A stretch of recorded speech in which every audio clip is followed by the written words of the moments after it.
This episode is brought to you by Red Riding Hood, the manga-inspired take on the classic fairy tale for readers grades K through 2, written by Christina Oxtra. In Red Riding Hood, readers review the classic story in a brand new way, with twists in the story, more diverse characters, and featuring Japanese aesthetics incorporated throughout. Red Riding Hood is part of a series published by Capstone and written by various artists with unique takes on your childhood favorites. Look out for Red Riding Hood, available on Amazon and your local bookstores. Congratulations, Christina, on your first published book. The link is in the show description.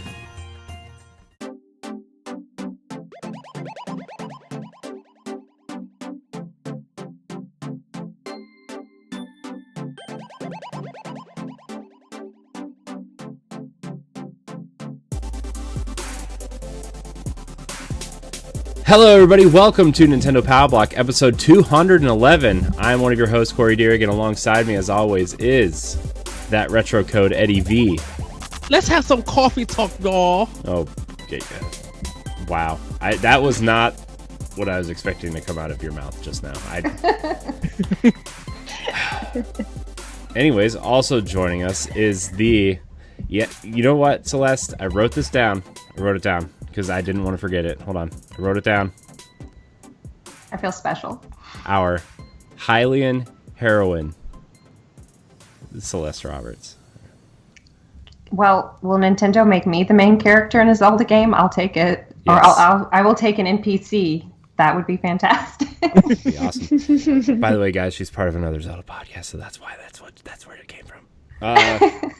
But we have a very special guest tonight from Twitch, formerly of Mixer, and also the community manager of Whitethorn Games, BeeYoo. How are you? Hi, everybody. I'm excellent. Super happy to be here. Thanks for having me. Please go easy on me. I'm still new to podcast. Oh, you dominated the women's panel and your interview, so don't be modest. So you all are quickly making this my favorite form of content. So thank you for making it an enjoyable experience. Guys, quickly form a play. It's okay. They haven't kidnapped you yet. They kidnapped me. We did. It was kind of like formally is all. Oh man, look, I don't really want to be associated with kidnapping in this day and age. So can we No, I'm just kidding. I'm just kidding. I know. Virtually.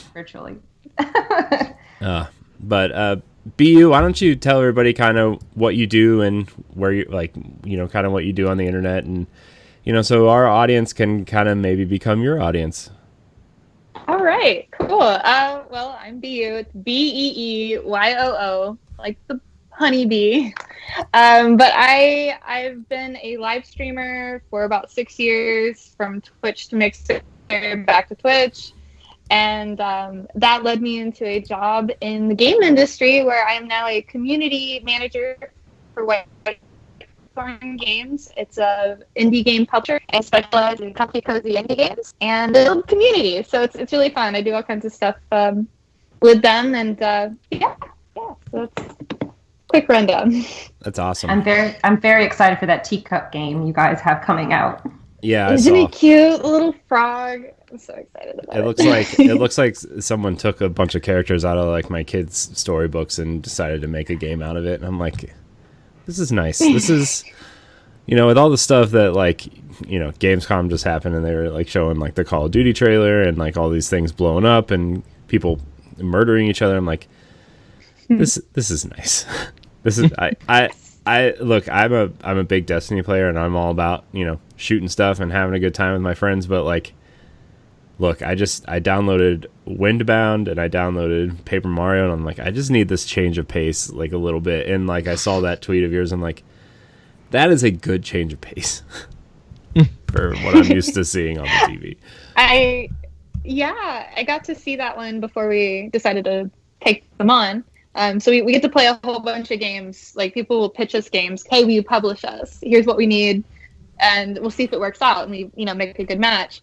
But I got to play it when they submitted it, and I'm like, this is really different. I'm like, I don't even know how the game audience is gonna take it, because it looks like Little Bear, the little cartoons we watched back in the 90s as kids or whatever. Mm-hmm. And I was like, I have no idea how this little storybook, this almost folk style looking game is gonna go over. So yeah, when that tweet went out the other day, I was so stoked that people were excited about it, because I'm like, I didn't know how it was going to be received. So it's good to know that people do want this chill story, like peaceful kind of environment. So I do. Sign me up.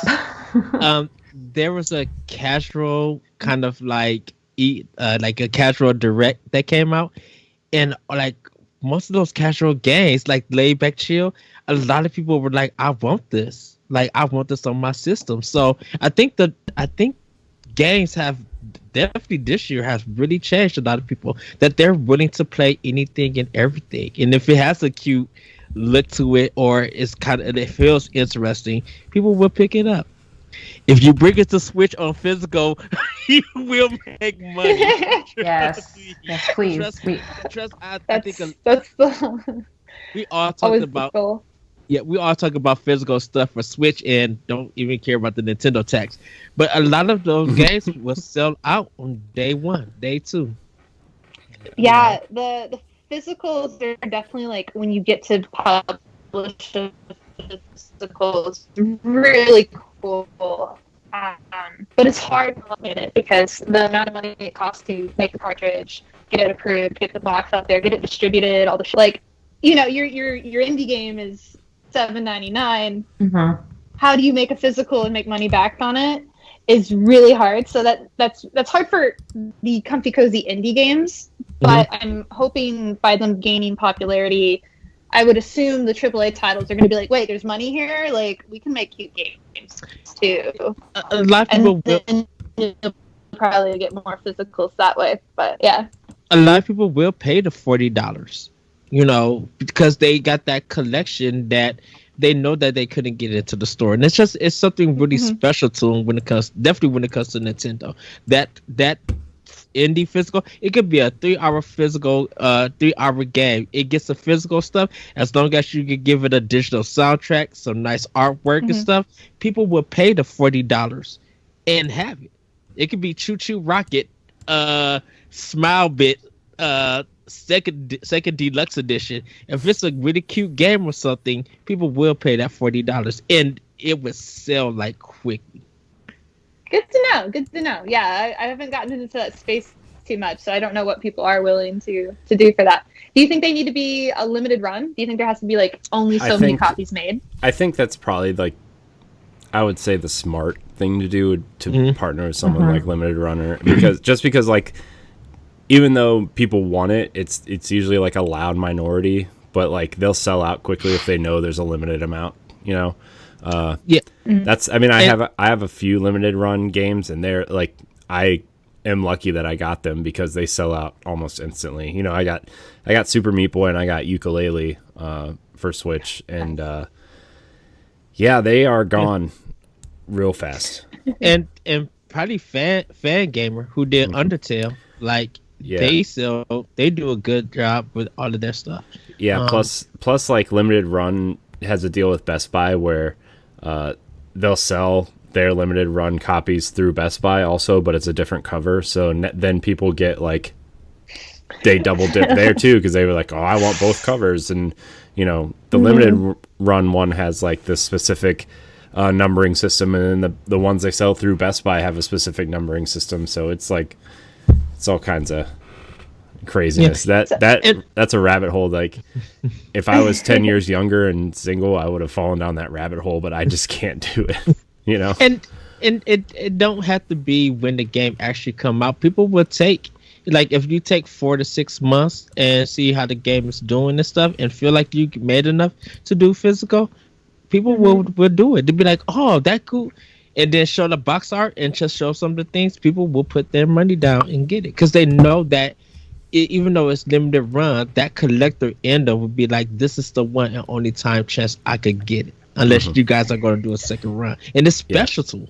Yeah, and I can tell you from just our audience alone, Ed and I have been doing this show for 5.5 years at this point, and when I said that I was going all digital for especially Nintendo stuff, our audience got real mad at me when I got rid of, because like I had this pretty big physical Switch collection, and my wife and I were having a kid, and I didn't want her to put them in her mouth or, whatever. So I ended up just getting rid of most of them and going the digital route on my Switch, which, by the way, was one of the best decisions I've ever made in my life. But our audience got mad at me for doing that. They're like, why would you get rid of your physical stuff, especially some of those like hard to find, games that aren't in print anymore? And I was like, oh boy, that was a mistake, I guess. But so I know there's something about.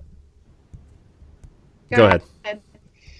No, go ahead. There's something about having physical Nintendo things. Yeah. I'm fine with my digital Xbox, PlayStation. Don't care about the physical copies.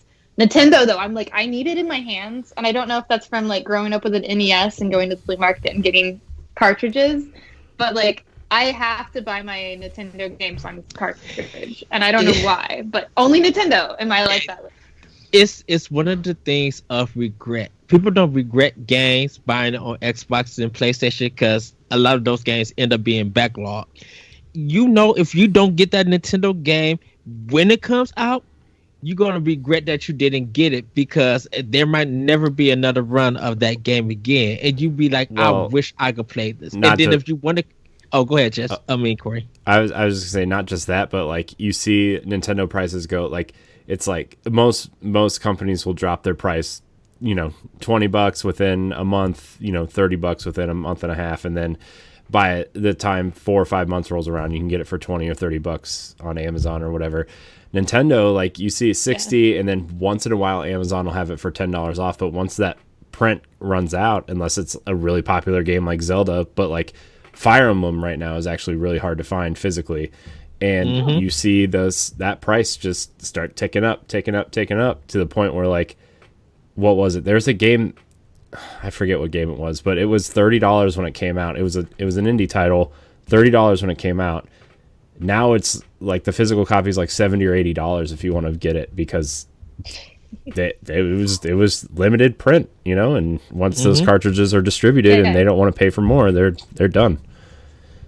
So. Yeah. So should we start investing in cartridges like the stock market? I'm investing my money right now. This will be worth more later. Well, let me tell you, I bought Fire Emblem for GameCube for $24.99 at GameStop in 2003 when it came out. Well, probably a couple months after it came out. I also have the Wii version of Fire Emblem. If I sold both of those games, that's 3/4 of our rent if I sold them outright. Wow. Yeah. So. Is it tempting? Sometimes. Look, if they re-release those on the Switch, as a digital download or a remastered version, I would get rid of them in a heartbeat. But it's just the fact that Nintendo they do a great job of getting their older games out there, except for the GameCube and the Wii. You cannot play any of those games anywhere unless you have a Wii. And it's I don't really want to dig that out. You gotta get that sensor bar out. You gotta, if the lighting's not good, you gotta bust out a few candles so the sensor bar knows what kind of room you're sitting in. And it's this whole thing. It's you gotta map out your whole room I don't know, you're solving. I don't know. It's That's part of the game. Yeah, that's kind of how Xenoblade Chronicles was. Is that people pre-ordered it, and if you didn't get that first copy for Wii, you was going to spend up to about $80 or $100. It's still worth that. It's still $100. I think the physical copy for Wii is $110. That's crazy. Yeah, I have one. If anybody wants to send me $110 now that I have it on Switch, I'll give it to you. I still have my original Wii. I literally went to GameStop and pre-ordered it the day they said pre-orders are up. I did too. I used to have a massive Wii collection, and then my apartment burned down, and I lost everything. So that's kind of that's what made my switch from physical to digital more feasible too. Is because all my physical games are gone now. So I still have my 80+ games. You should see some of these boxes that survived that I kept. Oh, it was an interesting time. So that's another story for another day as well. Yes. But all right, we're gonna get into this housekeeping so we can get into the real meat of the show here. Housekeeping. This is Nintendo Pow Block, Boss Rush Games Nintendo podcast. Every week, Celeste, Edward, and I, as well as our friends from around the internet, come together right here on twitch.tv/Boss Rush Games Live to talk about the latest news, rumors, releases, and your questions in the world of Nintendo. If you can't join us live, no big deal. You can head on over to youtube.com/Boss Rush Games and podcast services everywhere. Remember to like, subscribe, share, rate, and review, and follow us wherever you consume our content. And you can check it all out on bossrushgames.com. Everybody's new favorite segment is Snacktendo. It's official. Emails are in, tweets are in, DMs are in. Everybody's new favorite segment on Nintendo Pow Block is Snacktendo. Who knew? Who knew?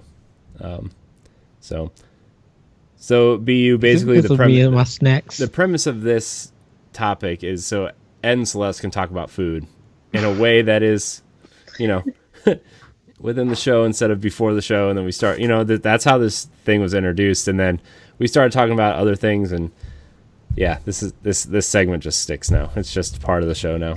So, and I know that you cook a lot, especially on your streams. So we're gonna start with you. Have you snacked anything recently? Did you cook anything delicious?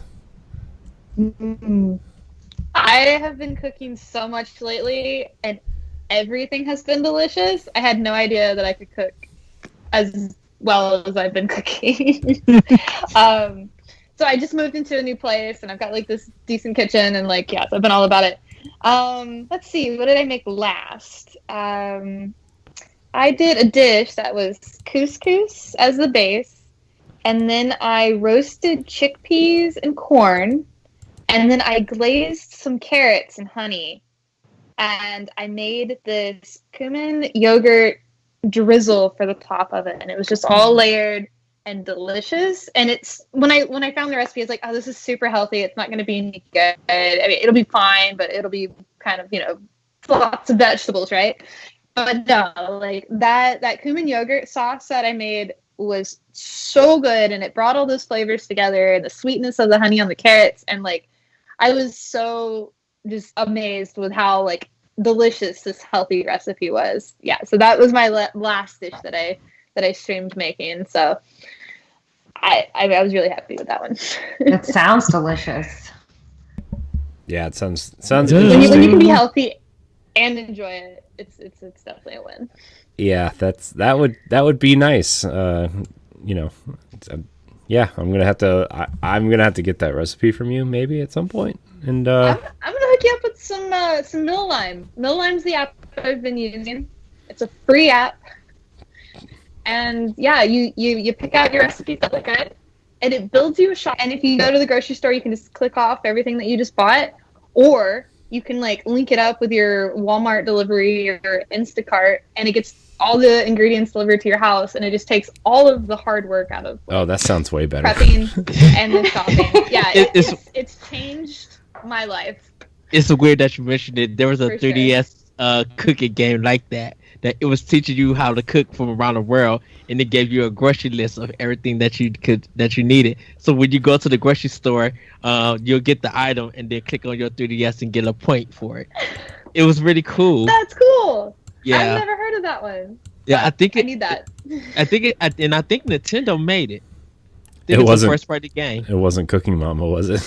Oh no, no, it's actual recipes from around the world. So it taught you different ways of making French toast, pancakes, different soups, and it was just you could go to the grocery store. Here's the list. You click on it, get your points, and then they teach you step by step how much time you need, the utensils that you need, and you could go there and cook. So it's a really cool thing. That is so cool. I love that. I'm gonna have to get that app too, because I cooked some teriyaki pulled pork 2 weeks ago, and it was really good. That was my first time cooking it for the first time. I'm just I think I enjoy cooking. Yeah, it can be fun, and it might take a few times getting used to it, but I think cooking's fun. I enjoy it. Yeah, I've dabbled a few times. If I had more time, I would probably cook more. But I recently discovered the crock pot, which is like it's like very helpful. Oh my gosh, just throwing some chicken in there with like just some green peppers and onions and stuff in there, and just waiting for it all day, and so you can shred it like, and then you like put whatever you want in there. Like I like to make my stuff like real spicy, but sometimes you just, it's so good. Oh, pulled chicken is like one of my new favorite things that I discovered this year, and yeah, man, maybe I'm gonna do that this weekend. Maybe I'll make some pulled chicken this weekend. Oh man, barbecue or just? I don't know yet. It depends. I have to cook the food for everybody. You know, my wife doesn't really do spicy, so I have to like add it in after, which is never as good. But you know, sacrifices, guys. That's what it's all about. That is true. It's about sacrifice. So, Celeste, did you make anything or have any delicious snacks recently? On Saturday, we went to Creole Creamery, one of its locations outside of New Orleans, and they have a $5 4 mini scoop sampler because I could not decide on which flavor to commit to. I had never been there before, but I follow them on Instagram, and I had a butterscotch and toffee ice cream. I had a lemon verbena with blueberry. I had a petit four ice cream, which kind of tastes like Bluebell's bride's cake ice cream. It has pieces of petit fours in it. And then there was this ricotta ice cream with cherries and pistachios in it for $5. And I got to sample all of those. Perfect amount. So good. They had so many different flavors. And then yesterday I made these honey garlic pork chops for supper. Yes. Good stuff. Honey, like BeeYoo was saying, honey glaze on stuff really amps up that recipe, whatever you're making. Oh, the sweetness. It just sucks cleaning the pots and pans after because it can kind of stick on there. Yeah, it's all right. Yeah, those are the most interesting things I've had. What about you, Ed? So, two things. I was able to go to Target and find one of my favorite ice cream flavors now. It's the white chocolate raspberry Haagen-Dazs. Oh gosh, that sounds amazing. My soul fell out my body. It was just like, if you don't buy this right now, we're going to have a problem. And it was 2 for $7. So I had to get both of them. And it's so, because the thing about, I have to justify it, and I'm like, white chocolate raspberry truffle. That's what it is. White chocolate raspberry truffle ice cream by Haagen-Dazs. I got that. My soul got happy, and I was just like, this needs to stay more in stores because it's literally limited. Like, if you don't get it when you see it, you won't see it for the next couple of weeks. And it was just like, who is buying all of this good old ice cream besides me? Better buy it now and put it back with that copy of Fire Emblem for GameCube so you can sell it. Oh God, let's sell ice cream over eBay. The ice cream black market.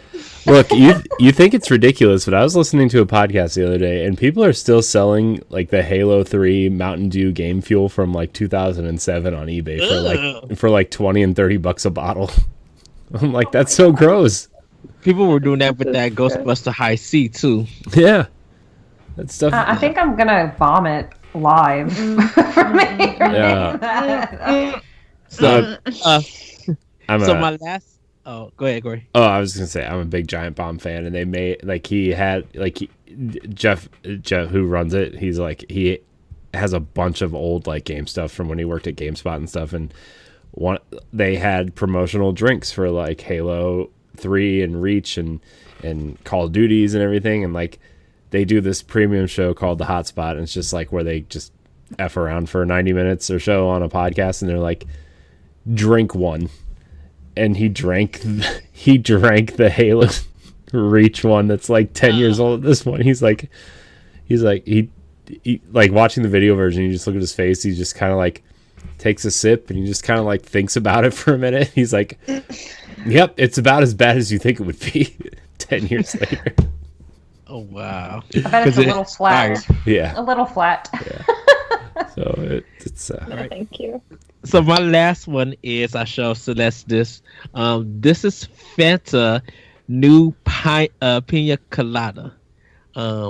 It just dropped it, and man, it's so good. Literally, if you added alcohol to go with a pina colada, you'll be drunk off your tail. It's so good. Like, we just happened to find it at my job. Like, no one in my store knew about it. I just happened to look. I'm like, Fanta lemonade? No.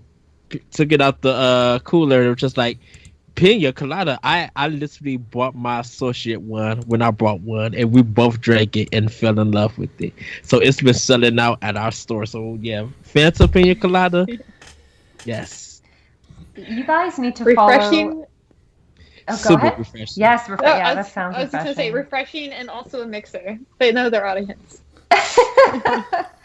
We're all stuck at home. I need a drink. No, it's just pina colada Fanta. I didn't add any extras. I didn't spike this. It's really, really good. Like, we've been selling out quickly for them. So when we get our Coke representative, we gotta be like, can we get this one again? You guys, if you want to follow this guy who reviews and posts all the latest junk food, it's called Junk Banter on Instagram and Twitter, and he's hilarious with his reviews. Even if I don't try everything he posts, it's just intriguing seeing the different cereal flavors, the different cookies, different soft drinks, different Pop-Tart flavors. They had some kind of Pringles that were offered only at Walgreens, but I couldn't find them. It was called sweet corn flavor. Did you guys ever try that flavor? I've heard Pringles? Of them. I haven't eaten. I haven't tried it. Yeah, so follow him if you want to see some really out there but intriguing junk food flavors. Yeah, I think I'm gonna buy another bag of the Thanksgiving dinner corn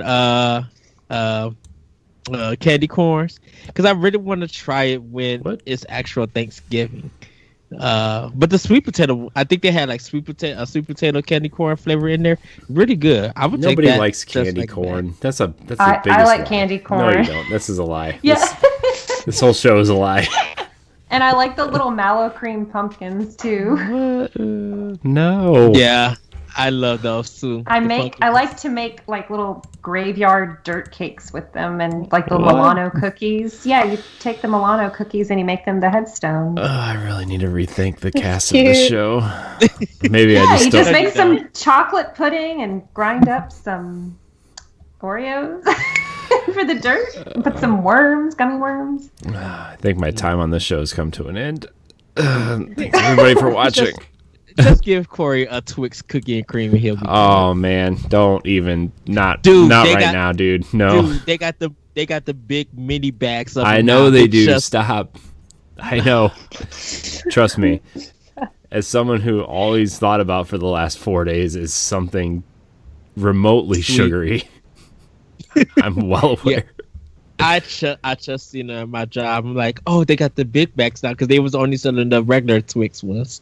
Man. So I might have to give me a bag, a 2 for $7. So,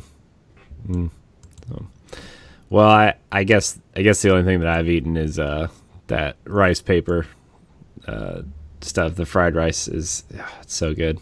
The Indonesian fried rice is like they fry the rice with red curry, and then they use one egg, and then they like fry it up, and then they fry it up with red curry, and then they grill onions and broccoli and shrimp and chicken, and just lay it on top, and then like put a little lemon in there to just drizzle a little bit of lemon on there. Just stop, Corey, because you making me. I swear I'm gonna buy a ticket. I posted a picture of it on my Instagram and my Twitter, and it's just like It's so good, man. It's so like I can't wait till we can actually go sit down and eat in a restaurant again because I want to see like what it's supposed to look like instead of shoved in this little black box and you get home and you open it and you're like, ugh. So It's not the same. I mean, it's still really good. Also, shout out to last week's dinner was Casa del Rio burrito, which is like it's like this big. It's so big. I can't like I have to eat it with a fork. It's so big. It's just it's ridiculous. So, Wow. no. But anyways, that's our Snack Tendo segment for the week, everybody. Sorry it ended. I know everybody's disappointed, but we're gonna go from what we've been eating to what we've been playing. I'm gonna start. I didn't play Paper Mario yet, everybody. I'm sorry. I've been playing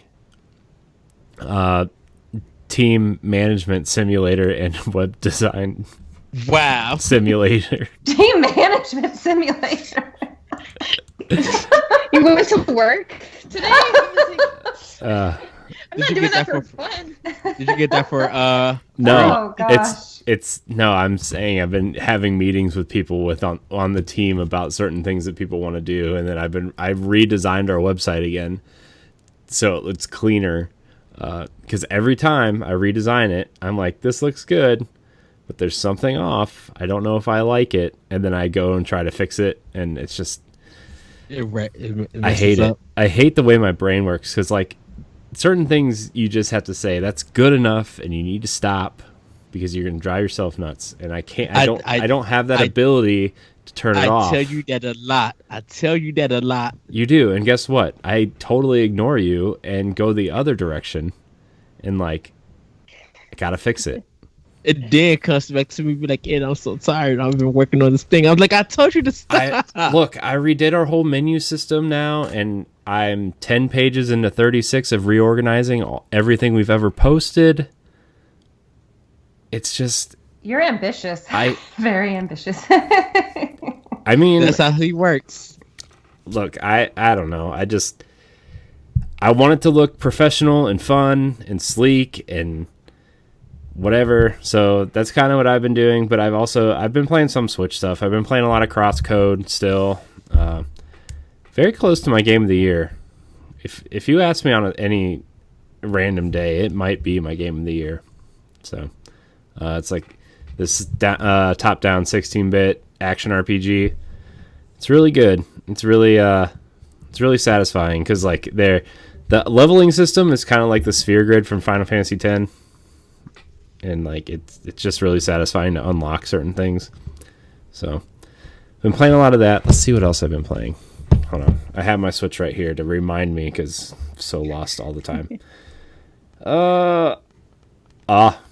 Yes, Puyo Puyo Tetris. I've been playing. I saw it on the game show the other day. Yeah, and it's funny. Ed and I were talking. I was like, I don't think anything really interested me. He's like, yeah, but you know you're gonna buy Puyo Puyo Tetris, and I just gave him the side eye emoji. I'm like, of course I am, even though it's literally the same exact game, and I don't need it at all whatsoever. He's just like, I got Tetris Effect. You gonna buy the game? Yeah. I mean, but the thing is I only play the Tetris portion of the game. Like I don't even go into the main menu. There's literally an option before you go into the main menu that just says play Tetris. And that's the only thing I play on it is just Tetris. And it's just, I'm really addicted to Tetris, guys. I mean, I've been addicted to Tetris for 30 something years now. I can't quit Tetris. Ever since the Game Boy game came out, that's how I've been close to Tetris. It's so good though. Tetris is amazing. I still think that the NES version Tetris Effect is good. But I think it was there like a Tetris for DS? Yeah, Tetris DS. that one is a hard one to beat. That's what's so good. Yeah, Tetris. Look, Tetris is the most perfect game you're ever going to get. And I will stand by that until I am in the ground with a bunch of dirt on top of me. I better be buried in a giant Tetris block. That's all I'm saying. Oh wow! Probably got to get the long block though, because I'm really tall. So just saying, better get one of those. But I also played about the first half hour of Windbound, which is kind of it's this indie game that kind of looks like Zelda, but it's more survival-y than Zelda. You like just roam. I just roamed around the one island and just started picking up stuff and throwing rocks at a giant boar type thing like that. You clearly weren't supposed to fight, but I tried to anyway, and it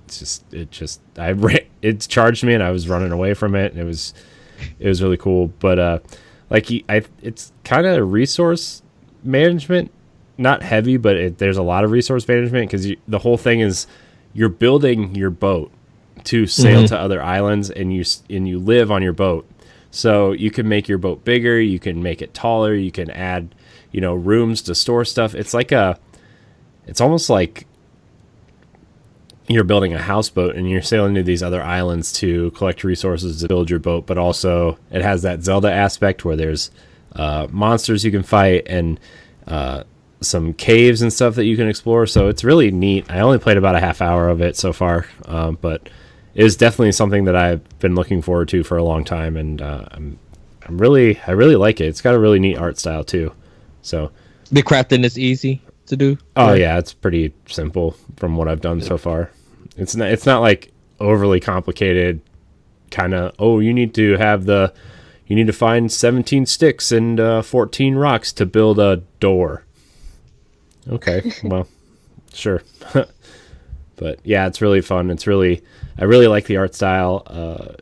It reminds me of if Breath of the Wild had a Wind Waker aesthetic to it almost. Mm-hmm.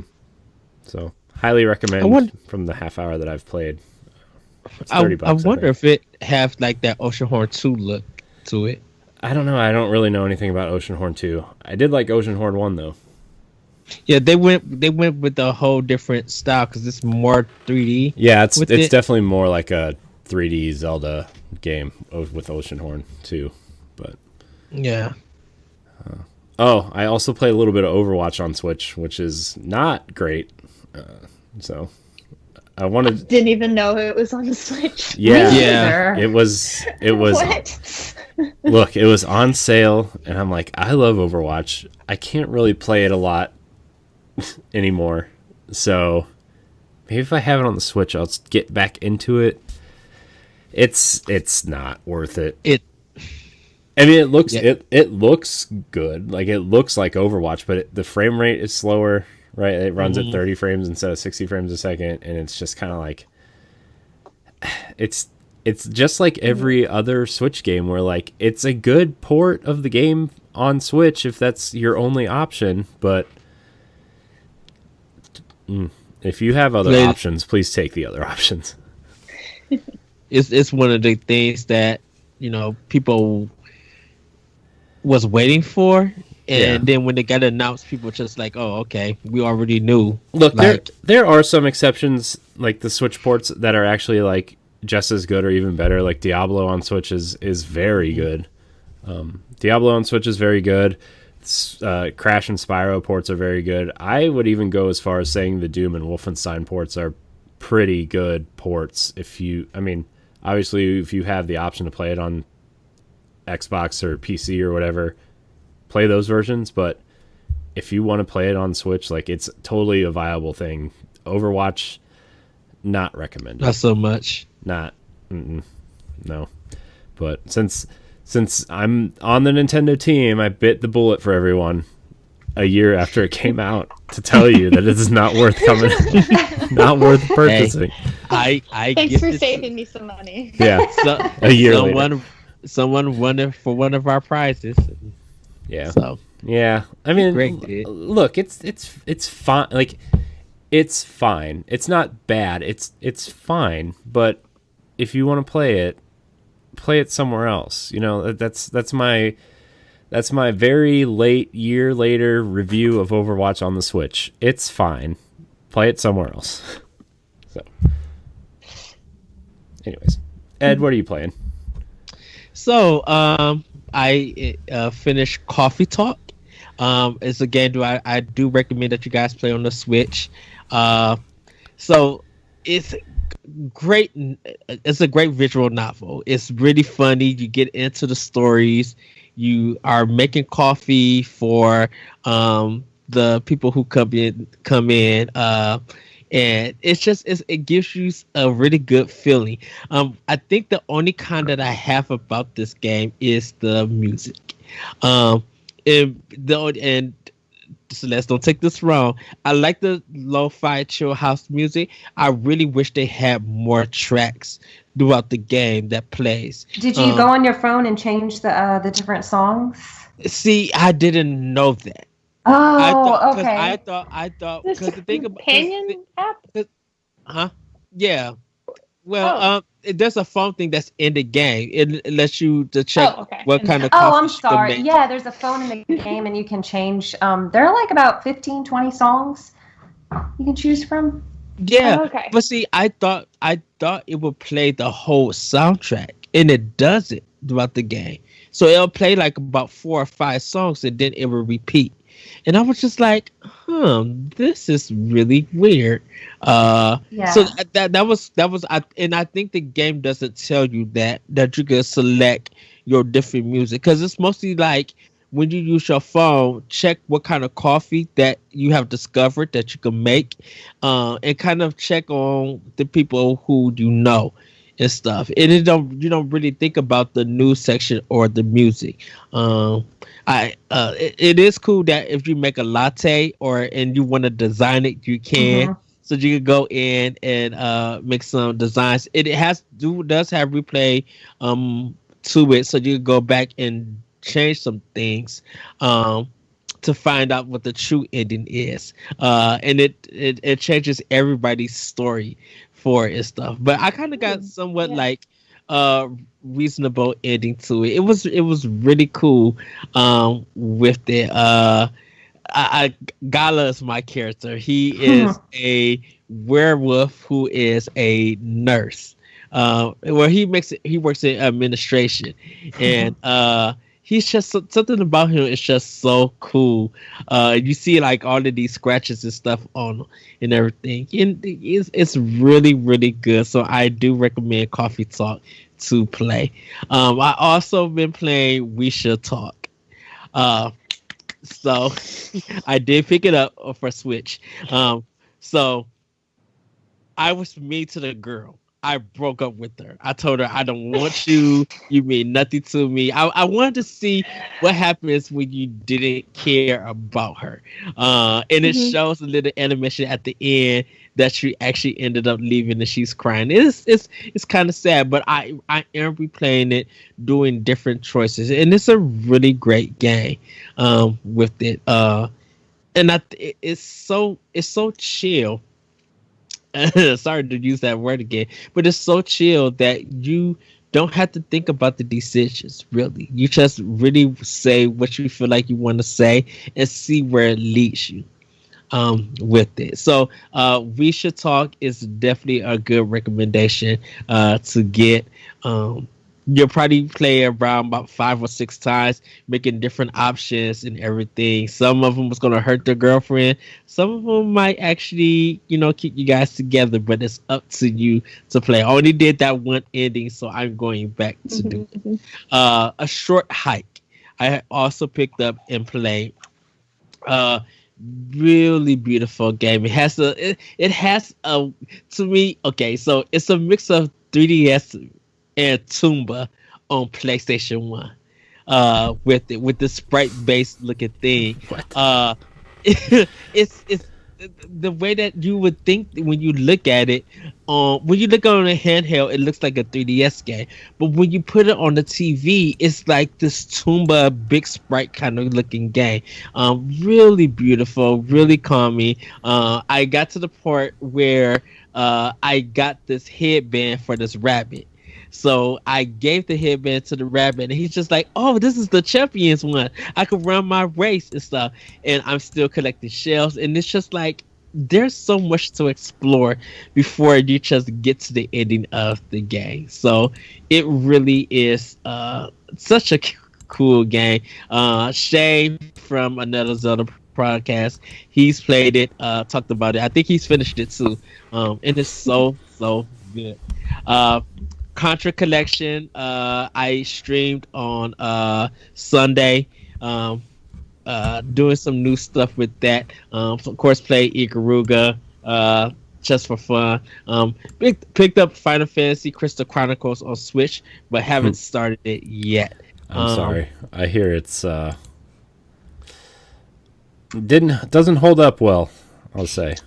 But I think, I don't know if that's I don't know, because it came on PlayStation 4 also, right? Yes, it did. I wonder, is it across the board that because I know IGN, the reviewer gave it a 3, and I wonder, is that across the board for PlayStation and Switch? I don't know. I know people are mad because it doesn't have couch co-op. You have to play online. Yeah, my sister's boyfriend bought it over the weekend, and he was really upset that he bought it digitally because he can't return it, and he's really upset that he can't do the co-op. Oh, so that's the negative I've heard. But I thought people would love the fact that you could play it online. Well, there's no option to play couch co-op. Like, the online portion is nice, but you can't play. Like people who want to play indoors together. Like if you have someone physically next to you. He wanted to play it with my sister, and he can't. Yeah. That's so weird, because it's harder to make an online game, I think, than to make the couch co-op portion. I wonder why they decided to make that decision. Which is weird, because the original game you played on GameCube, and you had the 3 Game Boy Advance controllers. Was it Game Boy Advance? Yeah. Oh boy, did I buy Game Boy Advances for that game, and no friends to play with. Because nobody wanted to play it with me. I was like, yeah, I'm going to have my friends over. We're going to play some Final Fantasy. Somebody's going to carry the lantern while everybody else fights things, and nobody wanted to play with me because they were like, that's stupid. Let's play Halo. I'm like, okay. So that's pretty much what I've been playing. I do want to pick up Windbound, Corey, because I was waiting for you to talk about it. And The Last Campfire, I want to get for Switch. A lot of people, they got it but haven't started yet, and that's the game I really want to dive into. It's just, of course, I was watching some stuff on it today because like I'm interested in it, but I'm like, I don't really know what kind of game this is. It's just a puzzle game. Like, you go into these different environments and solve puzzles and move into the next environment. I'm like, that's totally something I would play. You know, it almost reminds me of, like, not in the same way, but it kind of reminds me of Captain Toad, where like you just kind of walk around and solve these puzzles, and then you move on to the next area and solve more puzzles. And then this obviously has a story attached to it, and like the music in the trailer was like, I was like, oh man, this is kind of like sad. I don't know if I can play like a sad game right now, but yeah, that's kind of the vibe I got from it from watching it. It looks really interesting, because I didn't know that it had a release date. I know they mentioned it, like, I think last week before the game came out, but I'm like, when did they mention this release date? I don't think they did. I think it was just kind of like, oh, it's out next week. One of those things. Right, because it came out for Xbox. I think it's out for everything. It's out for everything. It's out for everything. Because I don't know if it came for Game Pass neither. It's not. I already looked. It's not.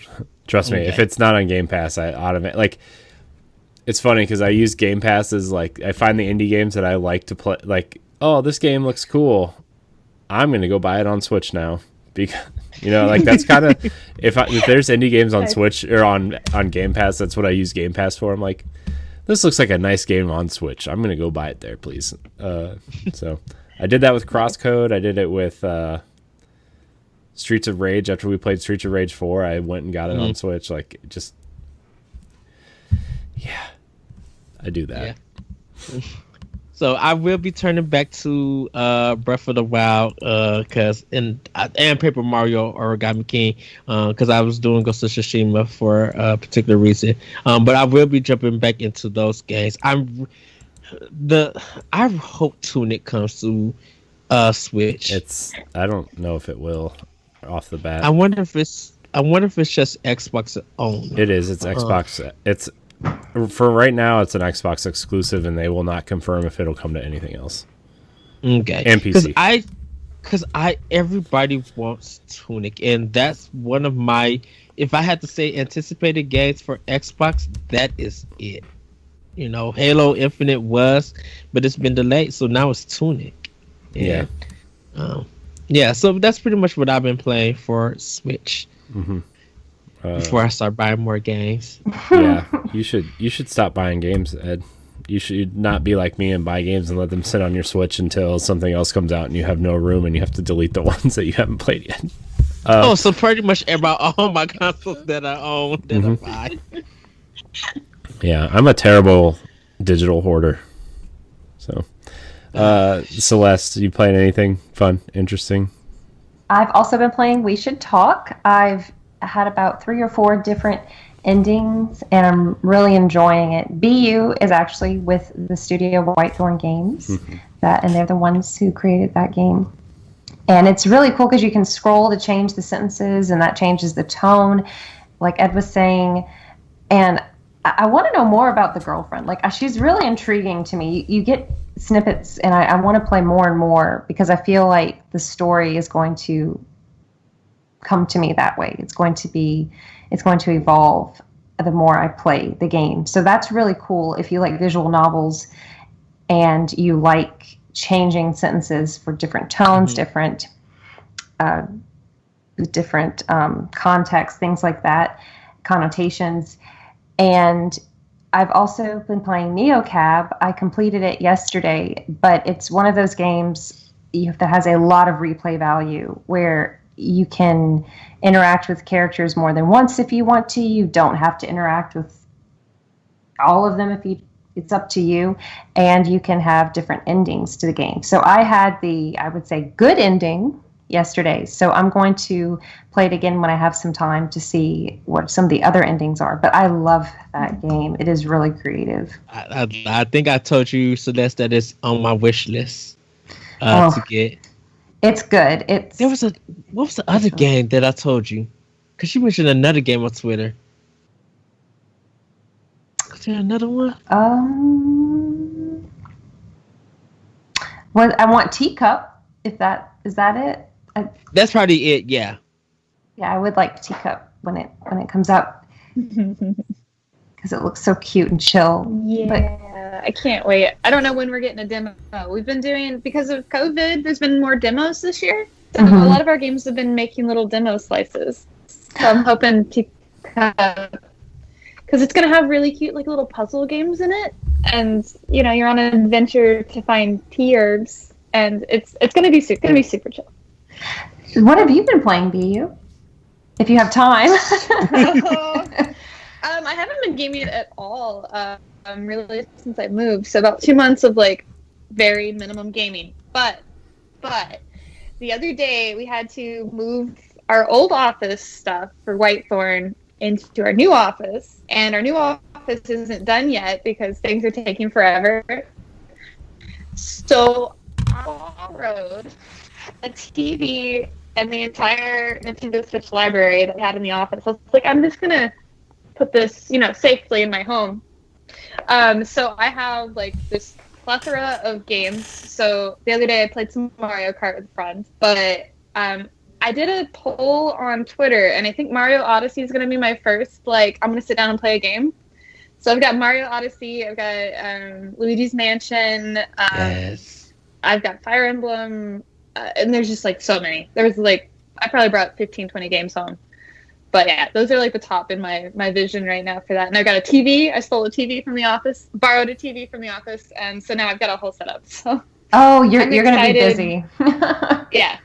I'm excited to sit down and play some games. As a streamer, a lot of times we won't play games unless we're streaming. So it's going to be different for me to like tell myself, no, you can sit down and enjoy this without commentating. It'll be fine. So I'm looking forward to it. Luigi's Mansion 3 is so much fun. Yeah, I'm super excited. Like, it's been a while since I've played something like that. Ed, you were talking about a short hike, and that has been one of my top games this year. It's What I literally really liked about A Short Hike was you can't play it. There's no way to play it wrong. You just like you go in the wrong direction. You don't do it in the wrong order. You just enjoy it and play it, and it's just like it feels so good not to be punished at all. literally after literally after I seen that indie direct, I was just like, this is on my list to get. Like it's that crazy. So yeah. Yeah, solid game. And you all have been playing awesome shorter titles, which is really cool. It seems like you all had a theme. Neocab, Coffee Talk, We Should Talk. Like, that's a nice little theme of games that kind of are similar in ways.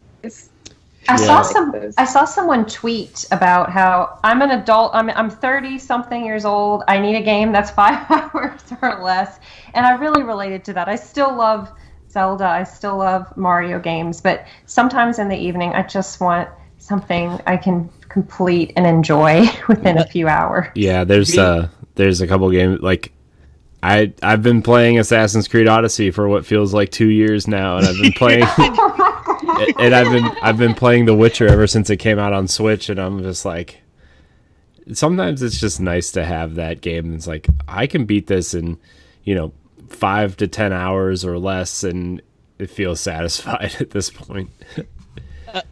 BeeYoo, have you played Grease? Yes, that one's so pretty. That's another one you can't really play wrong either. You just go in a up or down direction. Just like, gosh, that's such a beautiful game. There's some puzzles, and it's gorgeous. I want to buy like a big print of some of that art and just have it hanging in my office somewhere. Just like, I love the hand, like, and I think it's something of yours somewhere. You have it. I think it might be on your.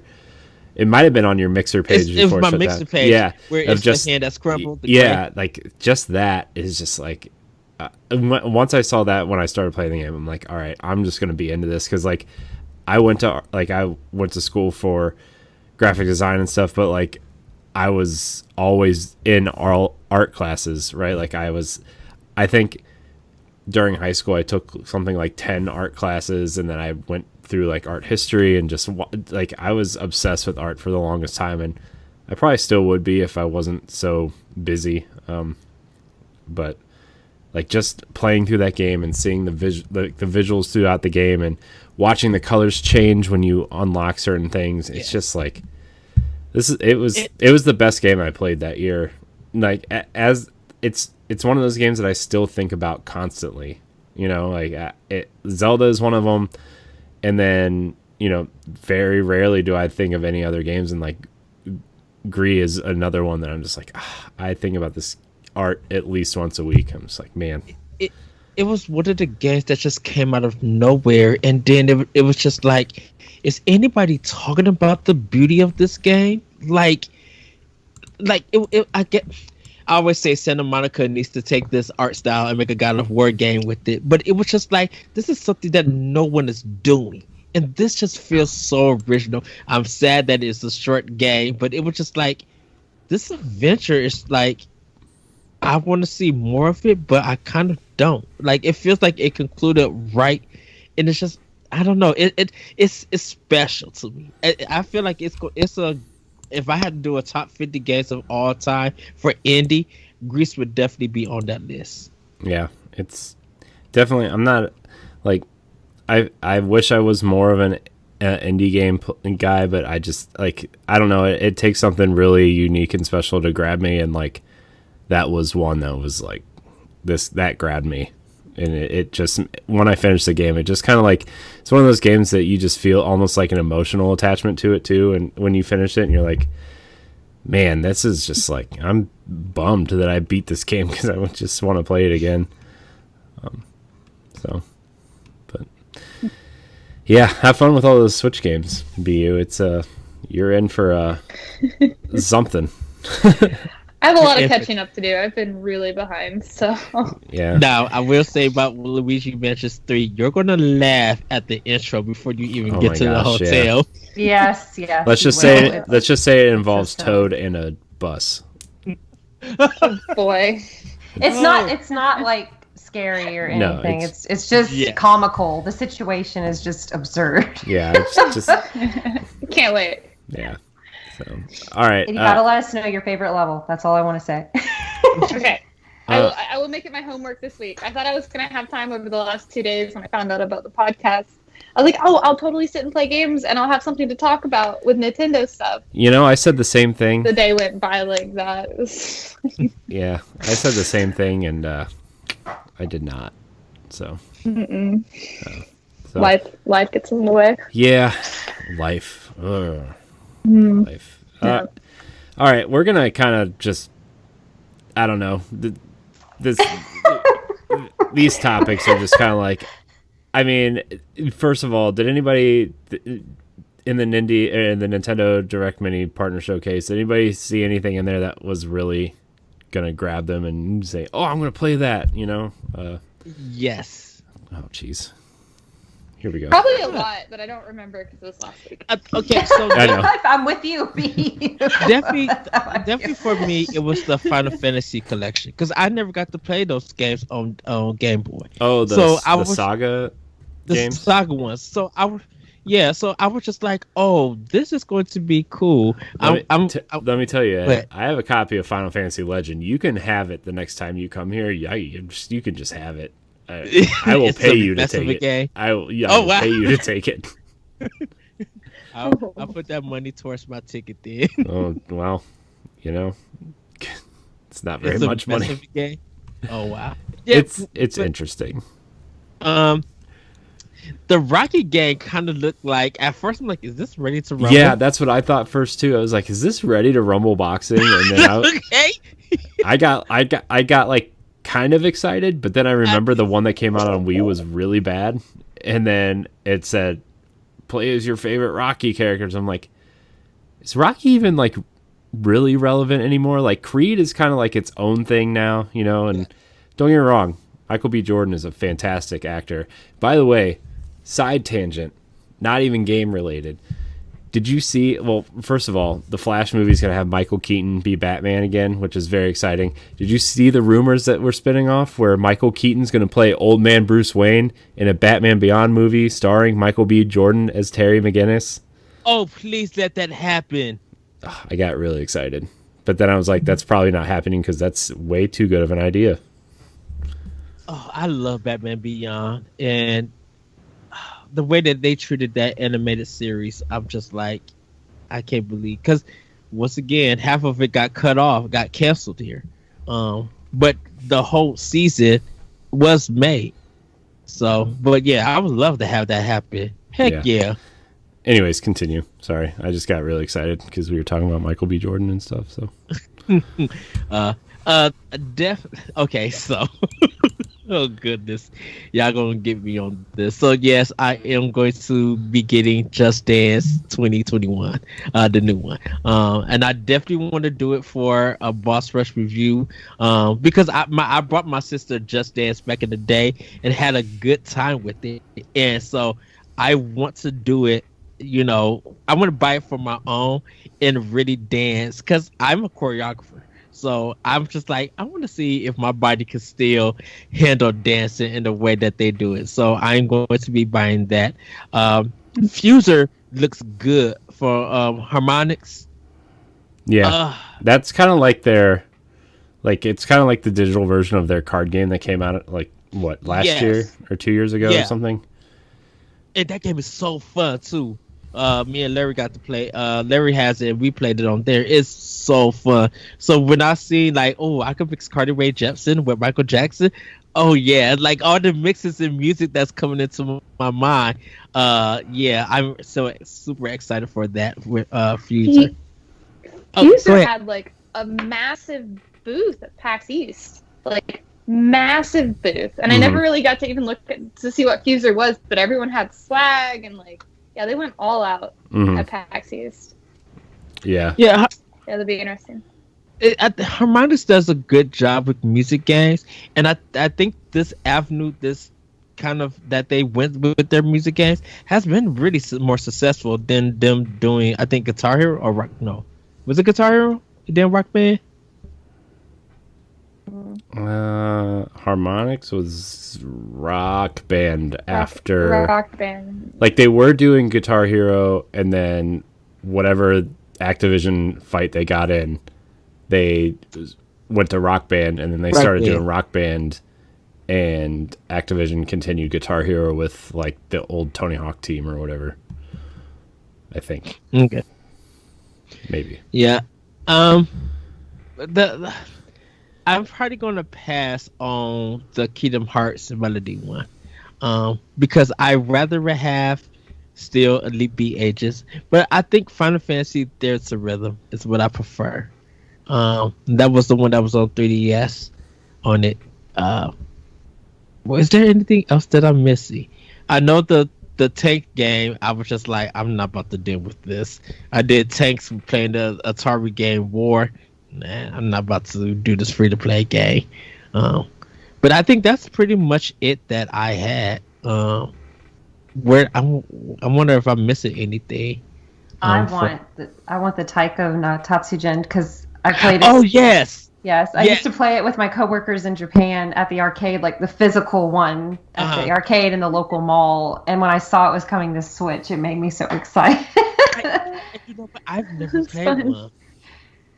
It's really fun. I'm sure there are some places in America that have it in arcades. I would imagine. They probably do, but then I'll probably see like a Tatsu versus Capcom, and then I'll run to that. Oh. It's fun. It's a fun taiko drumming. I'm going to get that one too because it's an RPG connected to it. But if you just want to do the music, you can do the music, and I want to see how that plays. Yeah, I never got to try the series, but I hear people really do enjoy it. It's adorable. The faces on the drums are just so cute. That artwork, yeah. Go ahead, Celeste. I don't know. That was the one I was going to say because I was like, Ed's got to mention the taiko drumming one. That seems up his alley. It's so Japanese, yeah, and I love Japanese stuff. So I can't believe I forgot that. I apologize. I guess I'll forgive you. I won't. You failed. Fired. Oh, you. Hush you. If I had $1 for every time I fired Ed, I would be able to buy both consoles this fall. But I get fired. I think Raji was announced or released that day. Yeah, Raji, by the way, the music in that game is amazing. Yeah, that one's out of India, I believe. Yeah. There's not a lot of games coming out of India, so that was really cool. I'm excited. I've been to India, so I'm really excited to play this game because it definitely has vibes. It got great reviews. Yeah, a lot of people did enjoy it. Yeah, I heard it was good. I wish I could remember what games were on that. They all run together, all these game showcases, and I'm just like, I know. It's overwhelming. But was Spirit Fair released before? It's a lot. Yeah, there's some really good ones out right now, so I just can't think of their names. Yeah, this whole summer. But that one definitely stuck out. This whole summer has just been like, I thought it was going to be nice that everything was spread out and not just condensed into E3 and then condensed into Gamescom, and now it's like, I miss everything just happening at once, and then everybody just kind of dissects it as we go throughout the summer. Yeah, it's been a lot. It's been, and like, Nintendo hasn't really done anything except for drop a few trailers, right? Like, no major direct, no major title this fall so far. You know, we had Paper Mario, which is pretty successful, obviously. Animal Crossing is blowing everybody out of the water.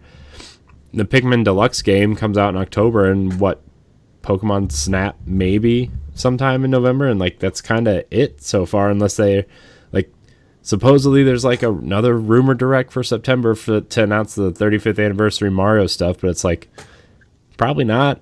I don't see that happening this year, especially with the two consoles coming out. Like, I kind of feel like Nintendo has enough in them to say we're going to sit this one out. And then, you know, with the rumors of the new Switch coming out next year and next 2021's lineup that we talked about, 2 weeks ago, Ed, is like insanely just, I'm going to have to sell a kidney to buy all those games, but. Puyo 2. I forgot all about that. Dang, Puyo 2. Ed, why don't I just give you a list of the games that were announced and then you can just read it like we did last week. I apologize. I didn't mean to. Oh man, that's good. You're never living that down. It's hilarious. So It was pretty funny. yeah. Well, that person next, so I just yeah. In all seriousness, though, like there wasn't really anything at this partner showcase. It was like, to me, it was like I don't even know if it was even worth posting anything, except for they probably already had, things in place where they had to, contractually promote stuff through their partners and stuff. Like that's kind of like the only reason why I feel like this existed.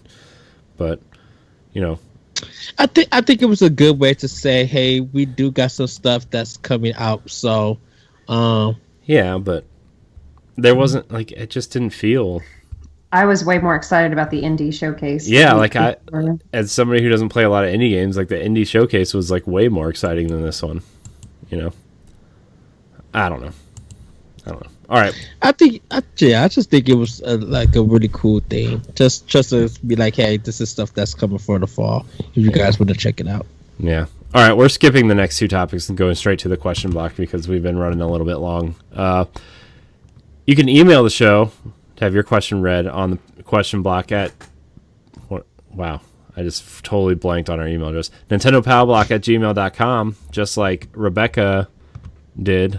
I'm sorry, I'm not trying your last name. I'm going to butcher it real bad. Ghosted. There, Ed said it. This kind of goes into one of our topics, but she says, hey, everyone, just found your show a few weeks ago, and I'm really loving every second. I have a question that seems to be a big debate between me and my friends. Do you think Nintendo is allowing the new consoles to have this winter so they can dominate 2021 with a Switch Pro and a bunch of stellar games? Or do you think they don't have a lot this holiday because of COVID? So this is the thing about it. Nintendo is kind of, like they are still saying whenever they're ready to show stuff, they will show things. I think COVID has changed gaming for everybody, and so a lot of that has been like slowing down. I think Nintendo had stuff planned to go full force because they've been working on a lot of projects. They've probably been talking to Platinum and Namco and a lot of other third parties and maybe some indies to bring out games for the fall. But because of COVID, they feel a lot of their plans changed. As for giving it to Microsoft and Sony, I think Nintendo's not worried about them. Sony and Microsoft have to be worried about themselves because right now they're both kind of in trouble. If they don't get to talking right now, they're gonna both be in trouble, and they're just gonna allow Nintendo to dominate with ease. So you can have the Series X and you can have PlayStation 5, but if there's nothing really there to get those systems selling, Nintendo's just going to be snatching up. Nintendo still has Animal Crossing, and people would jump. You give a special Black Friday edition of Animal Crossing for the holiday season, and don't think that's not going to do anything compared to Series X and PlayStation 5. That's just going to be more money for Nintendo, especially definitely. I mean, the only game that Animal Crossing hasn't outsold is Mario Kart at this point, which is insane. That in 5 months that this game did that.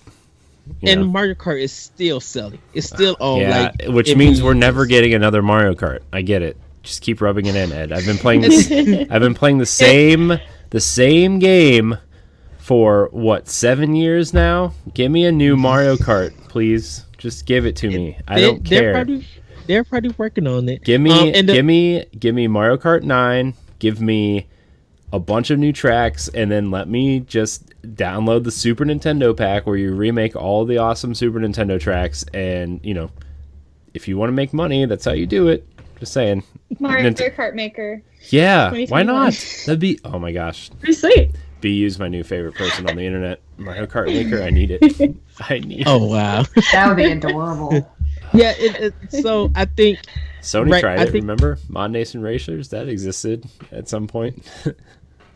I think if there is a Switch Pro for 2021, that's kind of good because I actually was thinking about this, and I know we skipped the story. I was thinking about, Switch Pro now would make sense. Definitely, of Unreal Engine 5 is coming to everything next year, and the Switch Pro could handle Unreal Engine 5.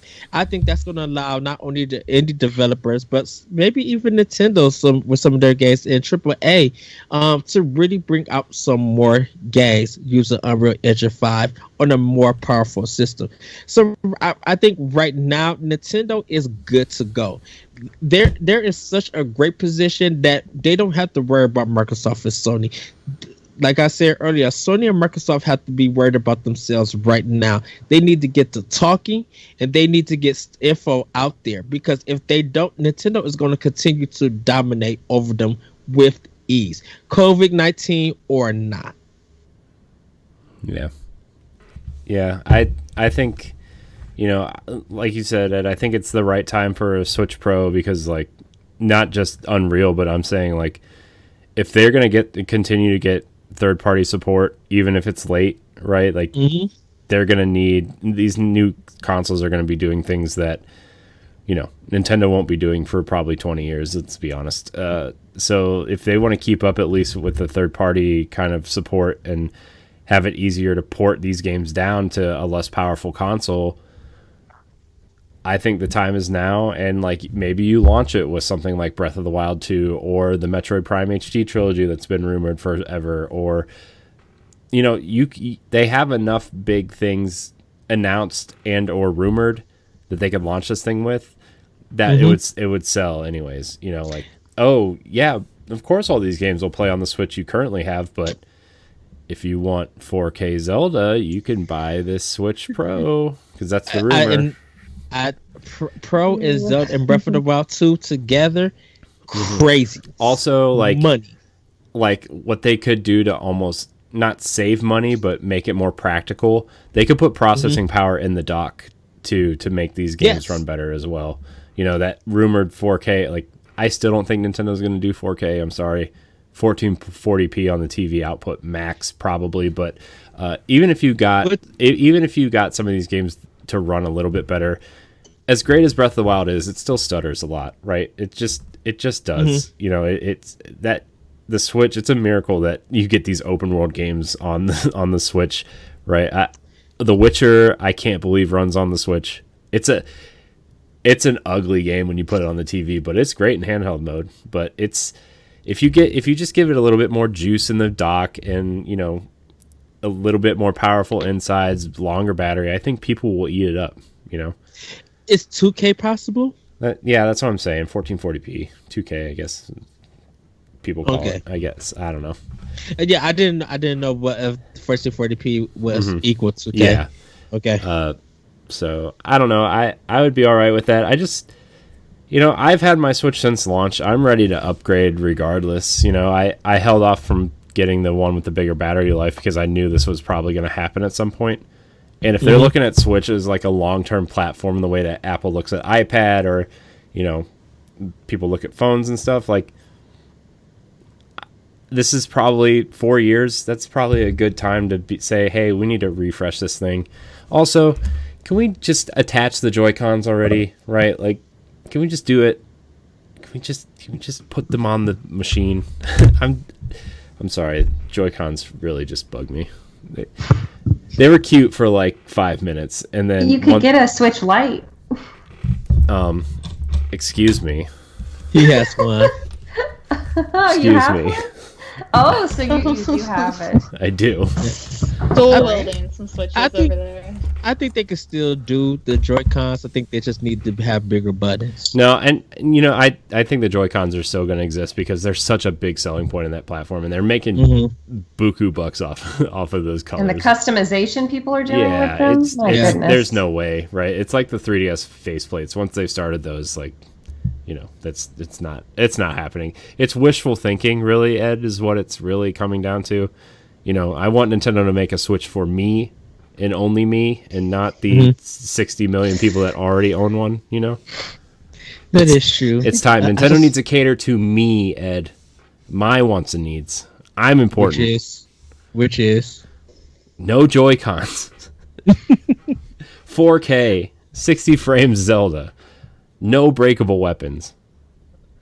Sorry. No, wait. That has nothing to do with this. I know. I'm just Ed, it's Monday, okay? It's just Monday. Well, Celeste, BeeYoo, what are you guys thinking? I don't know if this really even matters to you guys. I know like a Switch Pro only matters to like a small portion of the Nintendo fan base. It's like the new 3DS, right? Like where they had 3 exclusive games for that platform, maybe. You can go first, BeeYoo, if you have anything to say. I mean, I would probably want to buy it, especially if it's a special color, Animal Crossing edition. I didn't buy the Animal Crossing edition Switch. I really wanted to. I've had mine since launch day, but I rarely play it because I mostly game on PC and Xbox because that's where my friends play. I would be excited if they announce a new, Pro system. But yeah, I don't know if I need it or not. Like, I'd probably be like, yeah, I'm totally gonna get it, and then just not buy it when it came out.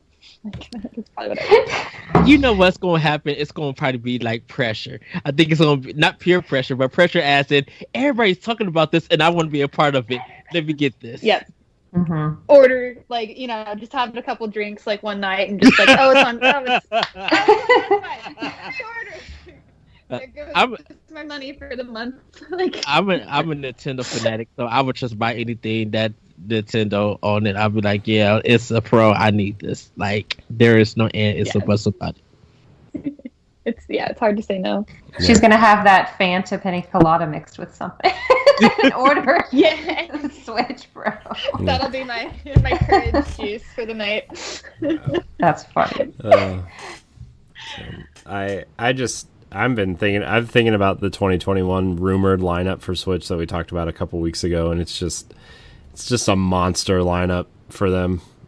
You have 2 rumored Zelda ports at least, Breath of the Wild 2, Metroid Prime HD trilogy, the Mario 35th anniversary collection stuff, Bayonetta 3. Like, there's so much rumored to be coming out next year for Nintendo that it's like 4?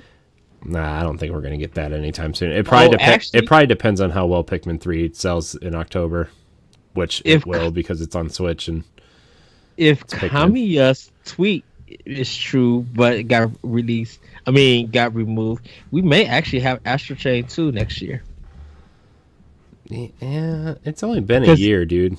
But he tweeted out Astral Chain 2. I don't know if he was joking or not. No, or they said they wanted to make it a trilogy in the first place if the first one sold well, and it sold better than expected. So they're working on it. Yeah, they have to be. Platinum's working on like 37 different games right now, so it doesn't even matter.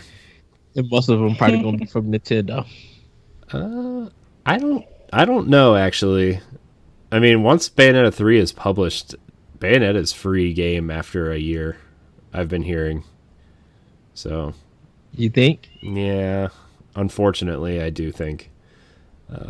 I mean, look, I'm sure it'll look great in 4K and 120 frames a second on the new consoles, and ray tracing and all these other effects and new hair physics. I don't know, whatever. But it's, I think once Bayonetta 3 is out, there's a small window that it'll be Nintendo exclusive. So I don't know. I mean, you saw what happened to Wonderful 101, right? It's on everything now. Yeah, but that was like what, 5-6 years? Yeah, but that's because Bayonetta is way more popular. Bayonetta is way more popular than Wonderful 101. Let's be honest. So I don't know. I think next year, if this rumored lineup is true, you launch that thing next to a bunch of awesome games that people want. Mm-hmm. Plus, like an Animal Crossing update, maybe Smash characters. Like there's all kinds of things they could market outside of indies and third-party games. Like, of course, which is probably why Doom Eternal and a release date for Switch hasn't been announced yet. But that's what I was literally about to ask. Do you think Doom Eternal got pushed to next year? Probably. They're going to wait till all that DLC is out and probably sell it as a package. That would be smart. $60? Yeah, that would be smart. So, I don't know. We'll see. But of course, that's going to be another topic for another day, Ed. You know, you and I will probably get on one night and just talk about this for 2 hours. Like, dude, we haven't even thought about the 7 games that EA also got planned. Because if that Mass Effect trilogy hit Switch, oh man, dude, I'm done. You guys won't see me until next year. I'll just, kick back and punch someone out a window, slap a reporter, all those fun things you can do in Mass Effect. Mass Effect trilogy is coming out for everything. Yeah. EA realizes that Mass Effect trilogy is so well on Switch than anything else. Yeah, and that physical version is going to have like half the first game on it and then a download code for everything else. So exactly. Might as well just buy it digitally. Pretty much. Man. So, anybody else want to talk about anything else while we're here? Or we can just wrap it up because we've been going for an hour and a half and it's bedtime. Well, BeeYoo, one last question that I have for you. How do you see gaming next year for like indies that's like have that really relaxing, calm, casual gaming? Do you think casual gaming has kind of like switched into a new direction and it's going to be bigger for 2021 because now people are paying more attention to it?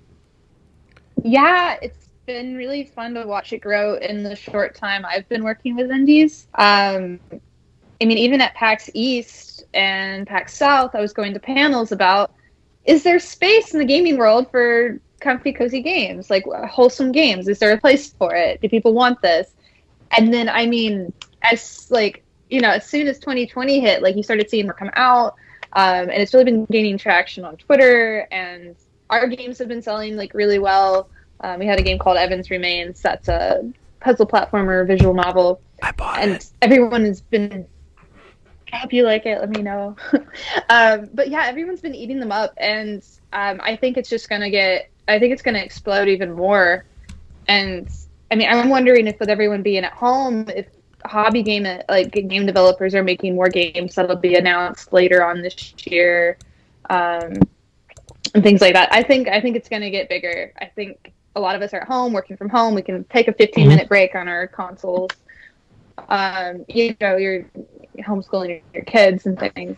So I think it's going to be even bigger, and more people are going to want them, especially now that it's accepted. I think before it's like, you're not a gamer if you play, we only want to talk about Halo and Call of Duty and now it's like, no, it's okay if you play Animal Crossing. You can let your friends know that you play these cute, narrative-driven titles. I'm playing with cats and cafes. Like, it's fine. So I think now that it's more accepted, it'll be popular. Is it weird seeing how people who are like really hardcore gamers like go crazy for like, do we call it like a wholesome genre? Like, do we rename it, or like what should we call this kind of genre of gaming? Casual gaming?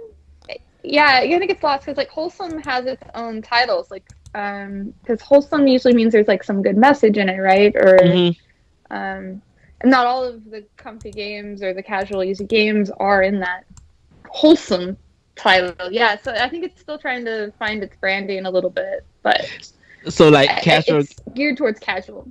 So casual gaming is like the top, and then like wholesome is like a subcategory and stuff. I would think so. Yeah. Yeah, because I think I think that's the thing with Nintendo Direct and the indie directs, that when they show these games, these like indie games, it could be Axiom Verse 2, and then it could be Teacup, and everybody will want both games. Like, in the first thing everybody said, please give me physical, like we was talking about earlier. But people are willing to, people would not even pay attention to reviews. The day that it drops, people will get them. So I wonder if that momentum is going to carry out for 2021, and how you thought about it. So yeah, I'm excited. I'm excited. Yeah, I am too. They're my kind of games as well. So yeah, I'm looking forward to it. There's another thing though that's happening in the game industry where I think like Fall Guys is technically but their studio has like over 260 employees. At what point do games stop being independent when you have a studio and a budget like that? Like, now people are trying to market themselves as indie when they're large companies. Yeah. now it's kind of getting muddied a bit. So. I feel like somebody coined the term, or I forget where I heard this, but somebody's been coining the term like indie studio is like a small team of like, you know, 1 to maybe like 20 people.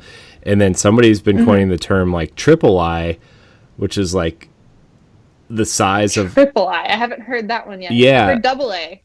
So now we have triple I. Yeah, it's like I've heard that term before where like they're these bigger studios because like if you want to get super technical, Bungie is an independent studio. They publish Destiny. They have their studio is like 600 or 700 people plus all the outsourcing they do, but they're technically an independent studio. And so people were talking about them and then Insomniac before they got purchased by Sony. And it's like, well, what do you call these studios that are technically independent, but they're so big that like they, you know, and somebody's like, well, why don't we just call them Triple I? Because, you know, they can fund their own games from these contracts that they do with other people, everything. And it's like, well, I guess technically that Indie makes games. sense, but it really rolls off the tongue, you know?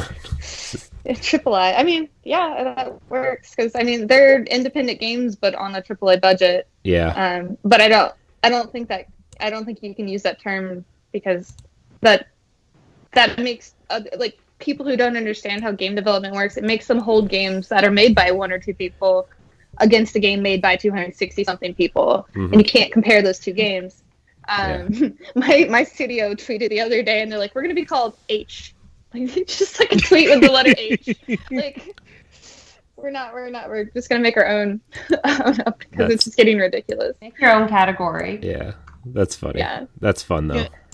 And as long as the games are great and people are enjoying them and they get something out of them, I think it's going to be, I just consider anyone a gamer. If you bought a video game and you played on PC, console, whatever, you are a gamer. No one should judge you for what you play and what you like. If you love playing casual games, tell me all about it because I want to know. Because I think if you talk about casual games to a lot of people, they are willing now to pick it up than they were back in the past. Oh yeah, definitely. Yeah. You're right. You're a gamer if you pick up any sort of game type. Like, yeah. For sure. I mean, all right, Corey. Yeah. Let's back to you. Yeah. We're going to wrap it up. I want to thank everybody for watching and or listening. You can catch the show live on Monday nights on Boss Rush Games Live on Twitch. If you can't catch us live, you can head on over to your podcast service of choice on Wednesdays to listen to the audio of the show or go to our website, bossrushgames.com. Really appreciate your follow or rating or review. We're really kind of pushing that right now. So hopefully you guys do that, especially on the iTunes, as the kids say. BeeYoo, thank you for joining us. This was really fun. You know, I've thank you. I've only gotten to edit shows you've been on. I have not really gotten to interact with you like this. So I really appreciate you coming on.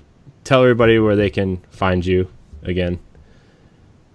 You can find me mostly on Twitter right now at twitter.com/BeeYoo, BeeYooHQ on Twitter. You can find me there, and then you can find me everywhere else. But yeah, thank you all so very much for having me. These have been so much fun. Yeah, it's been really fun to like the 1v1 that you did. If you guys haven't listened to that, you should check that out. Yes, it was very fun to listen to and edit.